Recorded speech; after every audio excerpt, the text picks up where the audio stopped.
Стадион. Емисија за вашата вистина.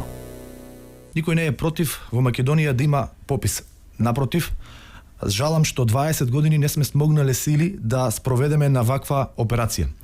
Суштинско во овој проблем е што нема консензус за одржување на еден попис. Знаете, кога се повикуваме на европските стандарди, секогаш клучно е да има консензус, односно сите политички чинители да бидат вклучени во процесот и да бидат консултирани. Надвор од очите на јавноста се предлага попис во скратена постапка, злоупотребувајќи го европското знаменце. Сега замислете, 20 години немало попис, не сме смогнале сили од најразлични причини и сега се предлага законско решение кое што има многу прашалници во скратена постапка од 3 дена. Тоа што не можело да се реши во 20 години, сега се предлага да биде поминато во 3 дена. Токму затоа, заради многуте забелешки од наша страна, поднесовме амандмани како активни чинители да направиме корекција на предложениот закон. Не да обструираме, не да бойкотираме, туку да дадеме наши предлози со кои што ќе го подобриме квалитетот на спроведување на една ваква комплексна операција која што е суштински значајна за развојот на нашата држава. Она кое што е многу сумнително е тоа што законот за попис се предлага неколку 1-2 месеци пред почетокот на пописот. Секогаш законот за попис е подолг временски период од стартот на почеток на одржување на пописот до сега бил донесен во минатото во сите држави, вклучувајќи ги, ако сакате да направите анализа, што само по себе говори за тоа дали сме ние спремни, дали попишувачите се обучени, кој ќе ги прави обуките, колку попишувачи ќе бидат вклучени во процесот, имајќи предвид дека се наоѓаме во една здравствена, економска и политичка криза. Како тоа во 1 април ќе стартува една ваква комплексна операција, имајќи предвид дека се уште не е направена вакцинација на населението.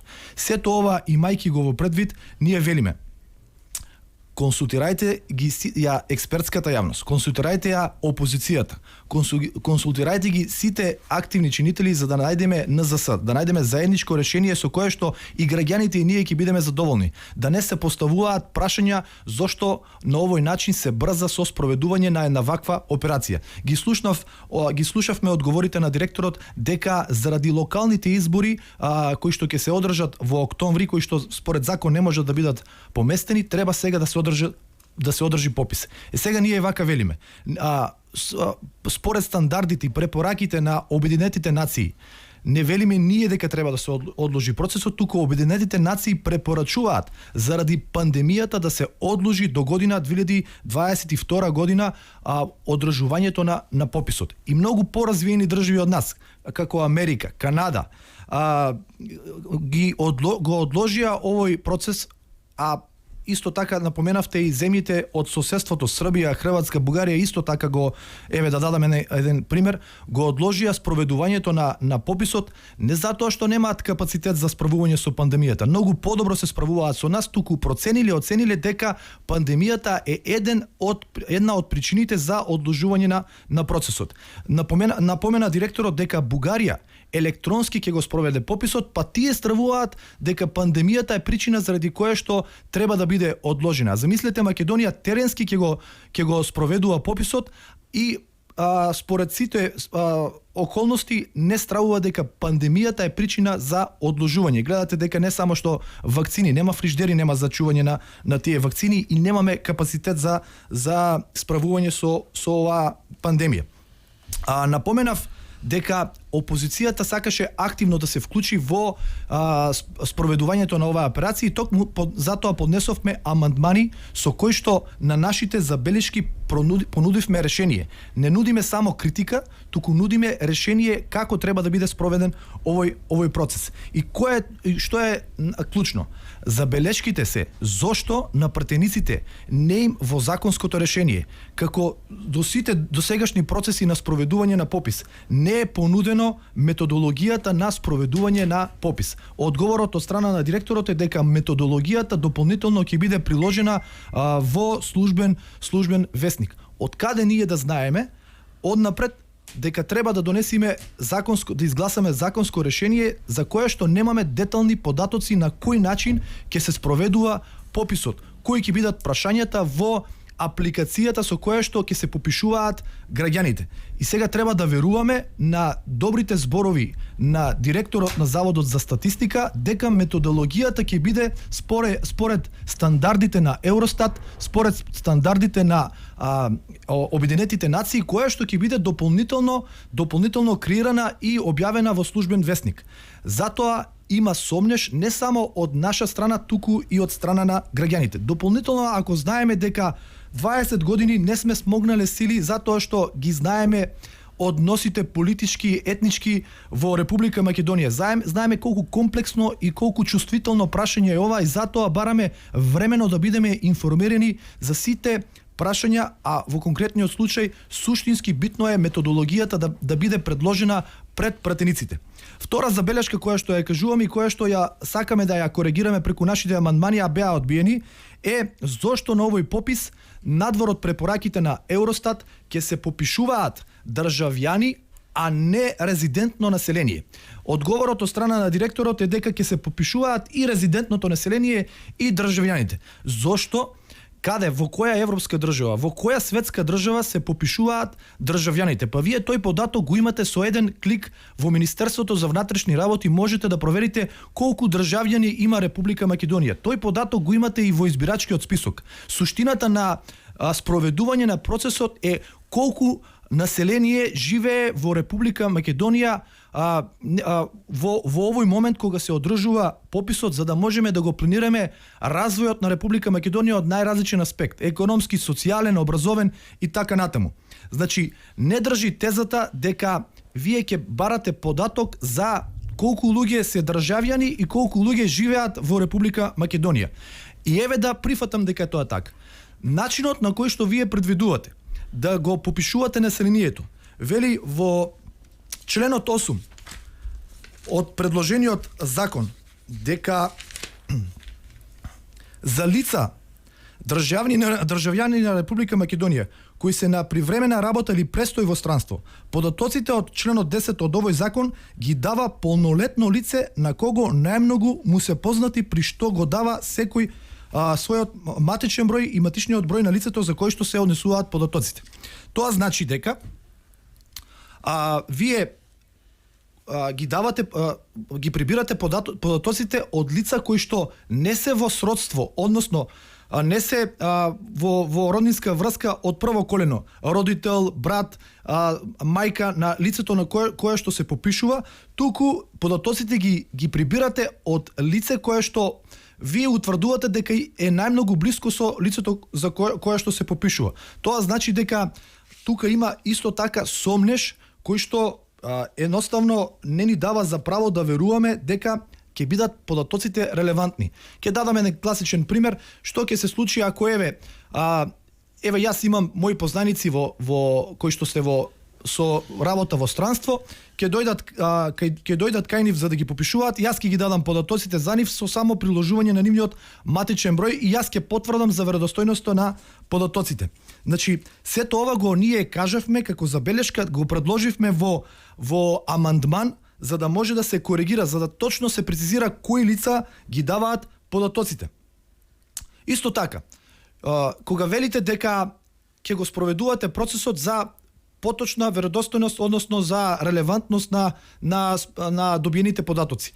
Зошто кога веќе имаме локални избори, на кои што локални избори ќе се користат терминали за отпечатоци од прст, истите тие терминали не бидат искористени за попишување на населението и со тоа да се добијат точни податоци кои во овој момент се попишал во Република Македонија. Затоа што во членот 35 точно прецизирате дека податоците се добиваат, вели вака, податоците од членот 10 од овој закон се земаат непосредно од лицата на кои тие се однесуваат. Што ме непосредно, тоа значи дека тие треба да присуствуваат на местото каде што кога ќе се вршат прибирањето на податоци и да потврдат дека тие за податоците кои што ги даваат, а веќе кога е непосредно, зошто проблематизирате да биде тоа со терминал за отисок од прст?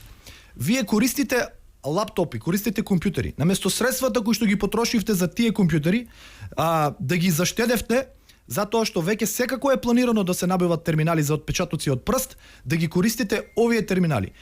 Со тоа ќе го отклоневте сомнежот и на опозицијата и на граѓаните за евентуални можни злоупотреби. Вака, со ова кое што вие го предлагате, оставате простор за сомнеж, недоверба во институциите и недоверба во постапката за спроведување на пописот. Друга дилема која што бараме исто така да ни одговорите и ја поднесовме како амандман за да се коригира, е двојниот потпис. Кажете ми друга земја во Европа и во светот каде што има двоен потпис. Заменикот директор на оваа институција, која што е именуван како политичка функција од редовите на ДУИ, ако не се потпише на одлуката на која што ќе биде донесена, пописот ќе биде ништовен. Тоа значи дека вашата улога како директор на оваа институција не е битна и не е клучна. Тоа со бојкотот. Добра. Вие се барате осве што барате од председател да не го потпише. Избравте ли се, одлучите ли што ќе правите? Собирате потписи. Добра. Ако тоа не успее, ќе повикате граѓаните да бојкотираат. Вака, ние сме во постапка на... Затоа што да ги земе во предвид локалните избори во Штип, таму не учествувавте, бојкотирате. Сега за пописот дали истото ќе го правите или ќе ги повикате сите да се попишат како што е ред. Ние сме... Затоа што има тука казни, има и 5 години затвор, до 5 години затвор. Тоа веќе општо ако се повика на некој бојкотирање, тоа значи граѓанска непослушност. Повелете. Добро.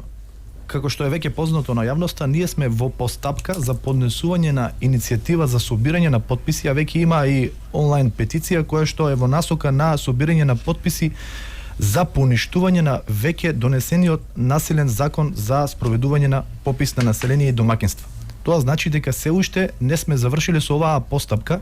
Дајте да видиме како ќе се одвива целиот процес, дали воопшто ќе се одржи овој попис.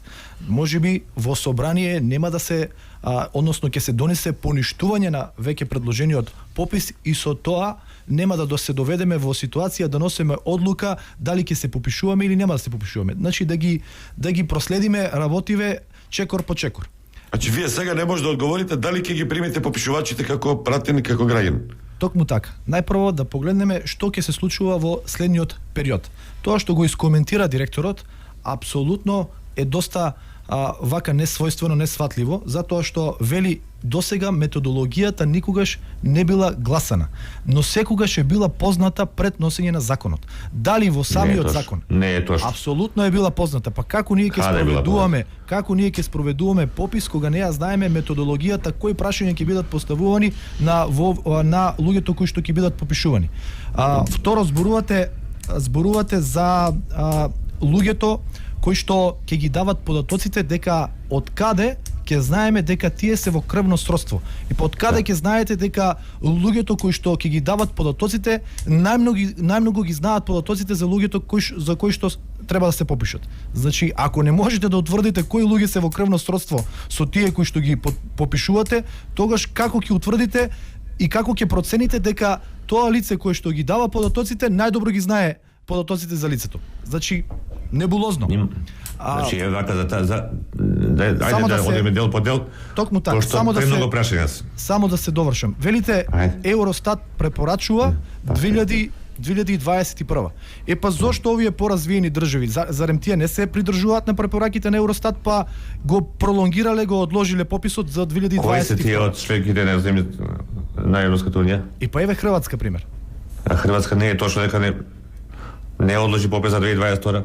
Како не, веќе се дискутира за одложување. Видите, таму постапката за носење на одлука е комплексно прашање кое што се донесува со консензус. Тоа што кај нас се турка, велите 2 месеци, не велам 2 месеци, за 3 дена, не за 2 месеци, за 3 дена скратена постапка. Се злоупотребува европското знаменце. Добро, директорот каже дека овој закон 2 години веќе е. Да, тој можеби да е во собраниска процедура, да е поднесен, но никогаш не се е дискутирало поднос ни со јавноста, ни со експертската јавност, ниту со опозицијата, ниту со сето ова кое што... 3 месеци јас разговарав со вас. Каде сте разговарале? Во собрание. Со вашиот колега претходен Илија Димовски, со сегашната колешка Иванка Василевска и таму уште неколку се знае луѓе. начинот на дискусија, се знае начинот. на дискусија. Најнормален беше Можете во парламентот. Да обновувате контакти приватно колку сакате, но Не беа приватни, молам, официјално се знае официјални беа. начинот на она кое што е многу битно е дека се шпекулираше во јавноста дека опозицијата е против спроведување на ваква операција. Ние ги отфрлуваме сите тие шпекулации затоа што не само што имаме забелишки, туку нудиме и решение. Еве, мене лично, ако ме прашувате, сметам дека Република Македонија има капацитет и во овој момент, затоа што од 2015 година е спроведен проектот за електронски регистар. Ако се наоѓаме во здравствена, економска и политичка криза, зошто тогаш не избереме еден друг модел за спроведување на попис кој што можеби треба во јавноста да биде циркулиран и да се комуницира по однос на тоа?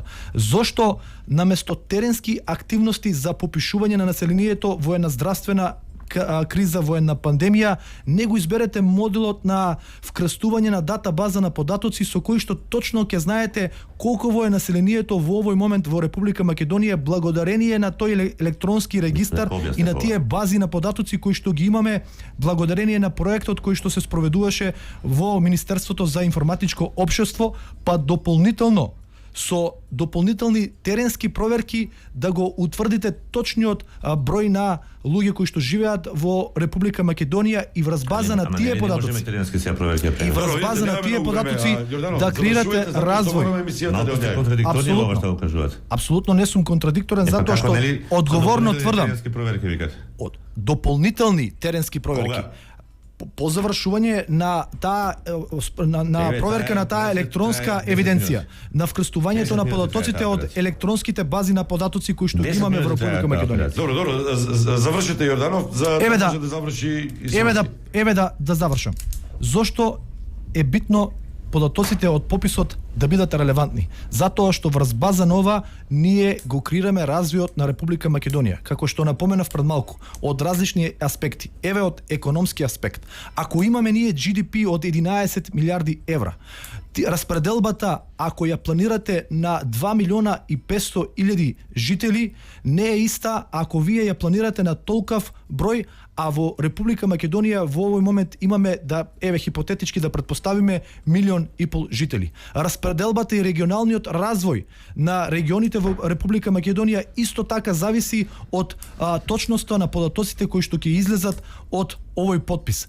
Развојот на општините, проценката колку жители во овој момент живеат во тие општини. Еве, напоменавте и пред малку дека привлекувањето или можноста за инвестирање во одреден регион зависи исто така од точноста на податоците од овој попис. Многу комплексно прашање за да биде третирано на еден ваков начин. Стадион. Емисија за вашата вистина.